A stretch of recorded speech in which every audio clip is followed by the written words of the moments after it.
something very, very dangerous. Get these spidey sense, I was like, oh, something's off.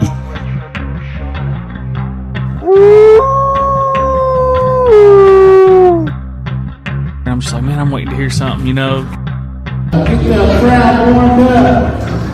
There's Mr. Jehovah Tiger.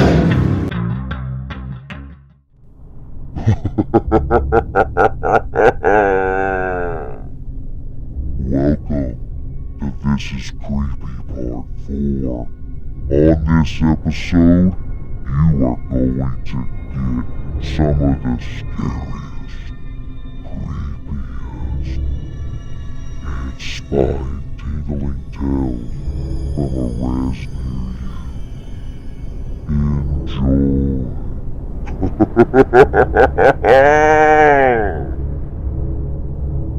My uncle told me about an elder whom was sick and basically on their deathbed. And as the family and friends came to visit this elder before the passing, and most native families and relatives and people that, friends, they do go pay their respects to that dying relative or friend or, someone close to the family. My uncle said that it was getting really, really late, and they had to walk home before it got too dark. And as they were walking through the woods, they came upon a really sick-looking dog. And they thought this dog was trying to go off and, pass away by itself. But they kind of looked over towards the dog, and they realized that the dog was just standing there. It was just standing there all sick-looking and staring at them, on their path home. They tried to chase it away, but nothing.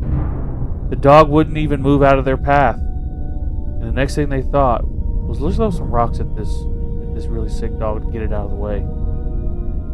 And as they were throwing the rocks, eventually a rock hit the dog in the face. The dog finally reacted, and it slowly crept away into the night. The next day, they went back to visit the passing elder, and everyone had noticed this huge cut on the face of that elder. The cut was very unexplainable to the family. But the boys knew they threw that rock at the sickly dog. And they waited until the eventual passing of this elder. And after the elder passed, they began to tell everybody about the event of throwing this rock and hitting this dog in the face. And everyone was shocked.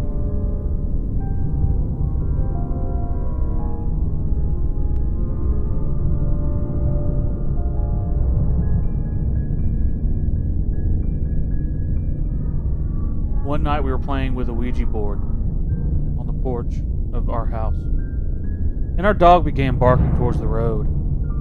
And I asked the Ouija board, what was it that my dog was barking at?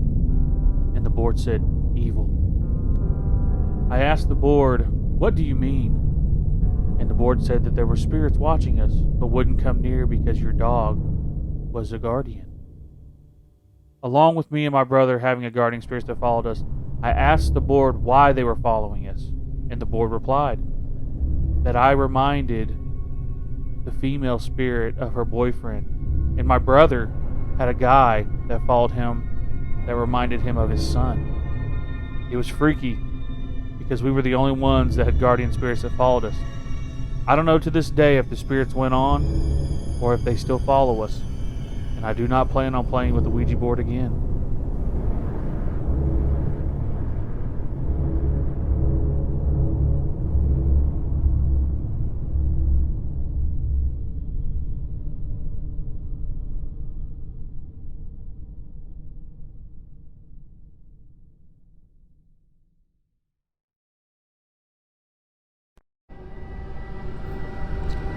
So my spooky story takes place at the Muskogee County Courthouse in Muskogee, Oklahoma. It was in the middle of the day. I was in there doing some business and had to go to the bathroom, so I went to the bathroom just taking care of my business, and I heard somebody kind of walking fast going out, behind me, and had the clickety shoes like a lawyer might have, dress shoes, whatever, and they stopped, and I kind of looked and, thought maybe somebody knew me or something. And there was nobody there. So when I got done, I looked, and there was nobody in the stalls. The door never opened. There was nobody in there.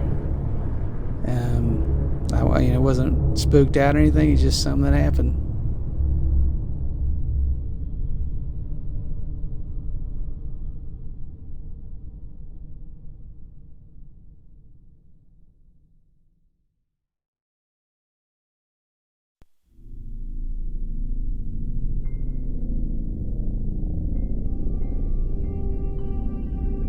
When we were younger, my mother had went out with some of her friends, and my older brother was left to watch me and my younger brother. And it was getting really late, and he had told us to go to bed, but we had asked if we could sleep in our mom's bed, and he said, "Oh, okay."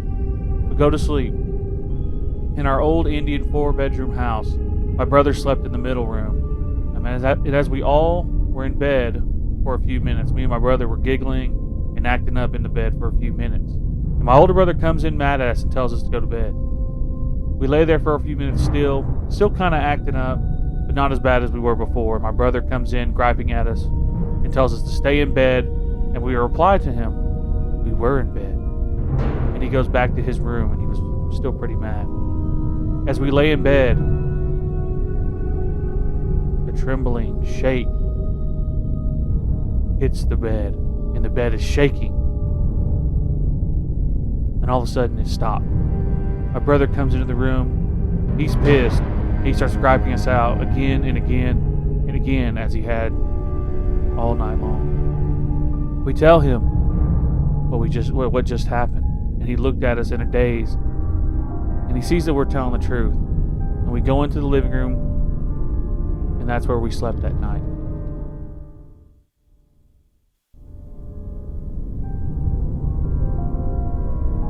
My grandpa said that him and his siblings were playing hide and go seek in the woods. And they would only play so far into the woods, but they'd always test those boundaries. He said he climbed up in a tree, and nobody was coming to find him. And as he sat in that tree, he heard steps coming from the other side of the tree. He said he tucked in as close as he could so he couldn't be seen in the tree. Then all of a sudden he hears something getting closer. And he didn't recognize the voices, but they were speaking in Cherokee and telling the others to hurry up because they were going to be late.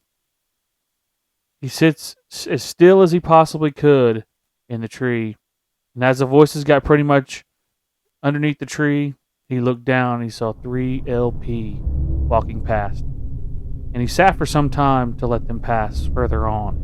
He climbed down the tree and he ran home to go find his siblings, and all his siblings were at home waiting for him.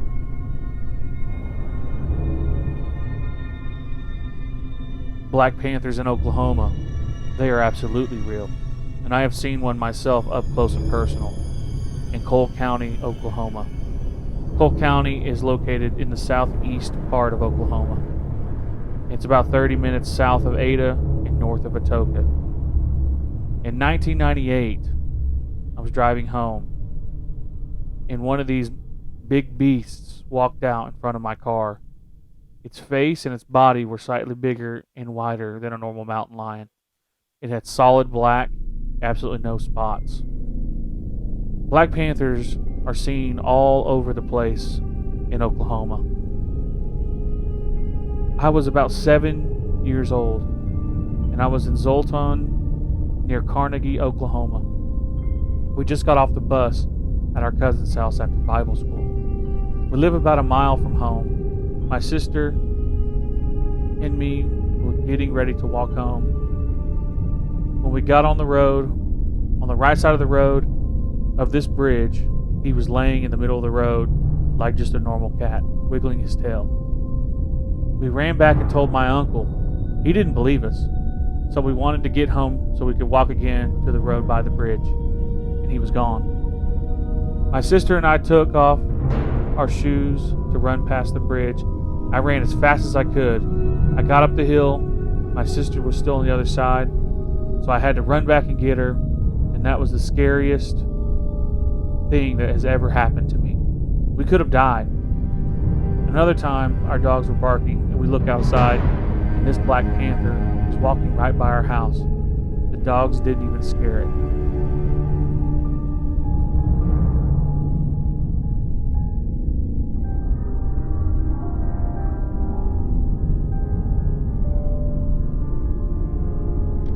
My uncle used to feed Sasquatch.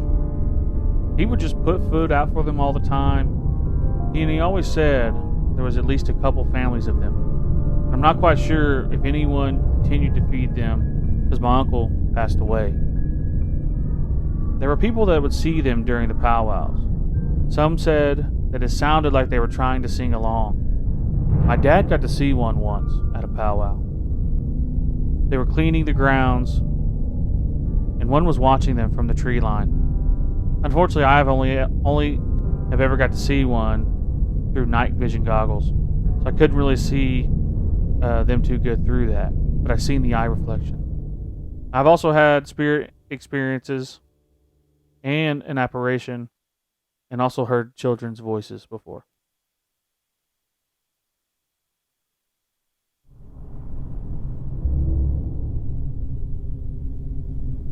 My family and I currently live on a reserve in Canada, and there have been sightings around here for a long time of multiple different entities and beings. I heard some vocalizations last summer. Only way I could describe the sound was it sounded like a gorilla or an ape trying to imitate an owl. And we also aren't far from another reserve where there's also been sightings. That one is a lot closer to the mountains, and Jasper isn't far as well. You know that guy that recorded the giant on top of the hill and then posted it to TikTok and went viral? And then they also, found out that he died later on. I watched the video of him. He said that it was basically a hoax. His behavior was weird to me. But that town is where he shot that video. And that's in Jasper, Canada.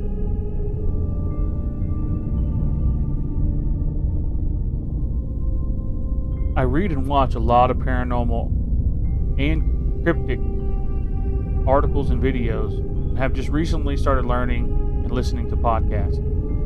I started learning about things here in Canada, the haunted places, the cryptids, the entities and the beings that inhabit these forests and these lands. There's a lot of mountains and a lot of forests, and that I had learned that there are centaurs up here. There's another reserve a couple hours from me that it supposedly has centaurs there. A while back, one broke into the school and did a lot of damage. They said that there were surveillance videos and footage, but the band, council, and the police took the footage. Imagine seeing an actual centaur. I was speaking to a friend a little bit ago about them when we were at a funeral. We were swapping stories, and I asked him about centaurs because he grew up on that reserve. And he said that there are herds of them, but they're always hiding. He was told different things about them, though. One of them is they are a beautiful native person that has a horse body. Another one is that they are scary creatures with horses for bodies, and they are like monsters. The other one is that they look like beautiful native people, but when you get close to them, they actually turn into monsters. I really think the centaurs are the things that I want to learn more about. My wife's aunt has told us that there are sightings of centaurs near our home. I don't know when, but I sometimes sit out at night hoping to hear or see something.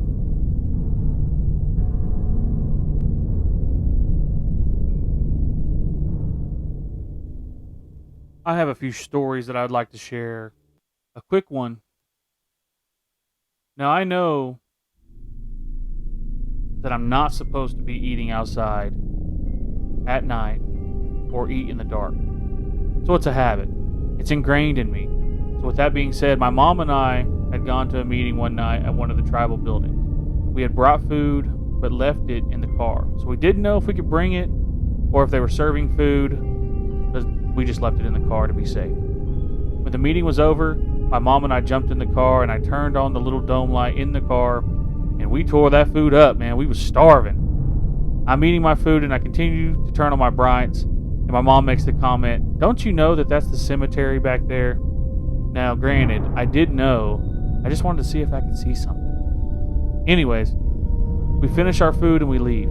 A couple nights later, we return to the same place for another meeting. I parked facing the highway, opposite of the cemetery, and we do the same thing. And we're grubbing, we're eating, we're starving. But this time we were parked under a street light, so I didn't bother turning on my dome light. As soon as I was done with my food, I felt the whole car shake. It felt like somebody was up behind the car and started moving the car. At first I thought it was my brother-in-law trying to be funny. I turned around and there was no one there. I also thought, why would he be doing that knowing that my mom was in the car? We were parked by a big truck and I thought maybe, the person was getting into their truck. I was trying to find logical reasons as to why my whole car shook. My mom was looking at me all crazy, asking me what I was doing. She apparently didn't feel the car shake, so then she finishes her food and she reminds me of the cemetery and told me that my grandpa was buried back there. And then she said, it was just the wind. What was I, it's just nothing. But what I thought it was my grandpa. He was mad because we didn't share our food. I have never had anything happen to me like that. But then again, I never eat outside in the dark, and I never eat in the dark. I was always told, if you were to eat in the dark, to throw your food out, but don't watch where it goes.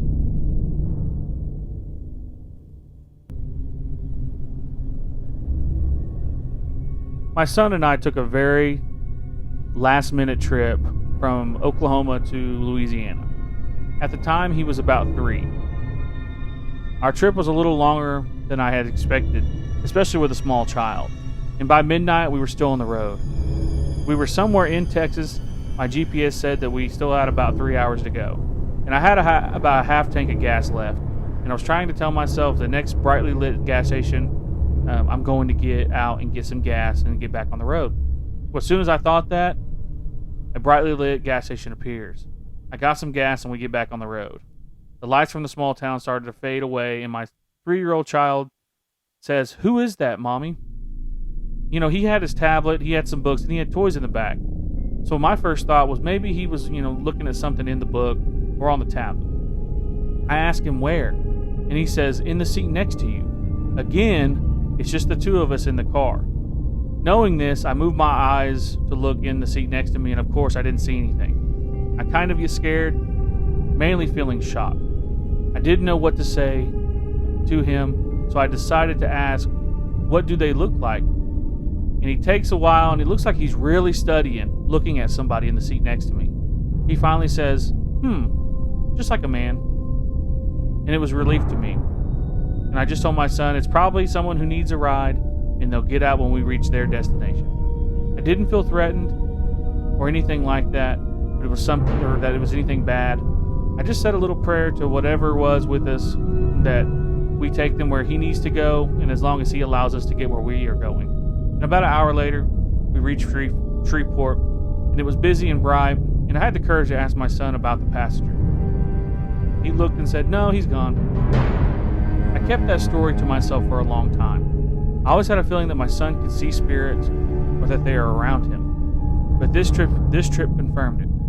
My sixth sense was very much heightened when I was pregnant with him. I don't know what it means for him or me.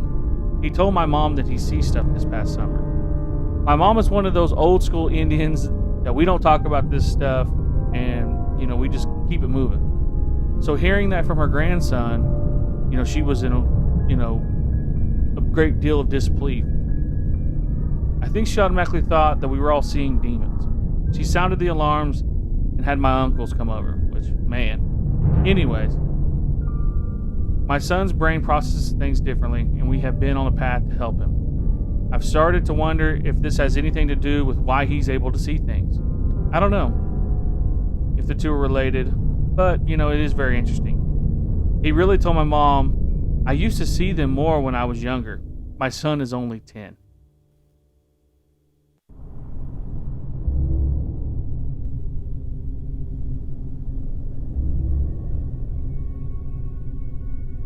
this story was from a long, long time ago. There was a lot of clear cutting happening out in Sallisaw, Oklahoma. They were putting in power and telephone lines, and a work crew was on the road, working. And they seen that what they thought was a down power line, laying across the road. Well, they went out, they got out, went down, and all of a sudden it started moving. It was one of those giant snakes making its way.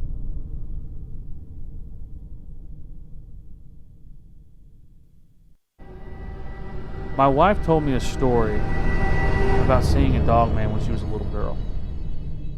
My wife and her sister were playing around in their Grammy's old house. It was abandoned and nobody lived in it. But there was a lot of stuff in there left over, and they went looking for clothes for their dolls.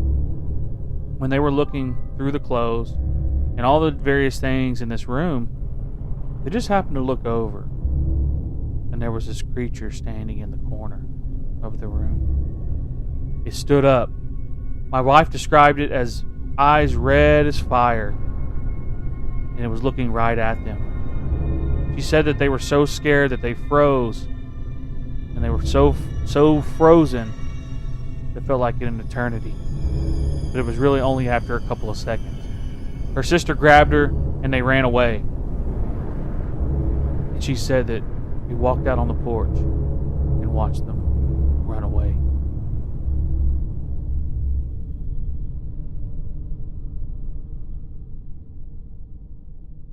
Wow, man. Some pretty keen stories that came out for this edition of the part 4 of This Is Creepy. And I appreciate everyone that has shared those stories. I try not to give a lot of, I guess you say, personal information, people's names and things like that. But I do think it's very important to do list those sites, kind of, locations. Because there's could be someone out there who's dealing with something, and, they want to share their story, but they don't know how or who to. But, I always appreciate people that come and, share their story. I know sometimes some stories are tough to tell, especially like, the story that was about the woman's son. She never told that story to anybody. And so I appreciate people that do that, and getting their story out, because, just never know. Someone else could be dealing with it too as well. And like I said, I can't, thank the people that have shared stories enough. But this is Creepy Part 4. Let me know what you guys think on Spotify. I'll do a poll, or I'll ask a question. What's your favorite, story of this, of this rendition, I guess you could say. But one thing I want to make an announcement of is the Warcry podcast. After you hear this episode, I'm going on a hiatus for about 2 weeks. You're not going to hear anything from me. I'm, trying to take a break from the podcast a little bit. You've been pounding out a bunch of episodes and a lot of content. But the year anniversary of the podcast is November 13th of this year. And so I want to do something fun. I got one interview lined up right now from a recurring guest who's been on before. I'm going to look to get someone out of Cherokee Nation Res. I need to get a hold of them and see if I can get them on. And then I'm going to do a compilation. Basically, we're just going to run it straight through of all the This Is Creepies. Get you an hour or something of content on the 13th. Letting you hear an hour and something worth of of stories.